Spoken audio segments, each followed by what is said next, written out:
मध्यप्रदेश ग्वालियर रे भयंकर सड़क दुर्घटना घटी। ए दुर्घटना रे 4 जन काउड़िया मृत्यु घटी।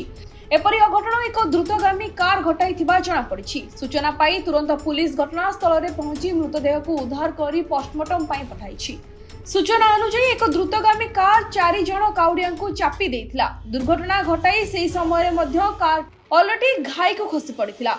এই ঘটনা পরে কার চালক ঘটনাস্থলରୁ ফেরার হয়ে যাইଥିଲେ, কিন্তু 4 জন কাউডিয়াঙ্কর ঘটনাস্থଳରେ ହିଁ মৃত্যু ঘটিଥିଲା। এই ঘটনাটি গ্বালিয়রର গিরওয়াইন থানা অঞ্চলର আগ্রা মুম্বাই জাতীয় রাজপথରେ ଦେଖିବାକୁ ମିଳିଥିଲା। सूचना पाई घटनास्थल में पुलिस तुरंत पहुंची उद्धार कार्य आरंभ करथिला। परे सेमानंक मृतदेह को पोस्टमार्टम पई पठाइथिला, किंतु एपर्यंत मृतक परिचय सामना को आसी नाही। निकटरे मध्य प्रदेश सियोनी रे एक भयंकर दुर्घटना घटिथिला एवं एक ट्रक 10 जन को चापी देथिला। ए दुर्घटना रे 2 जनकर मृत्यु होइथिला एवं 8 जन आहत होइथिले। ट्रक चालक मद्यपान करी गाड़ी चलाउथिबारु दुर्घटना घटिथिला बोली जଣା पड़छि।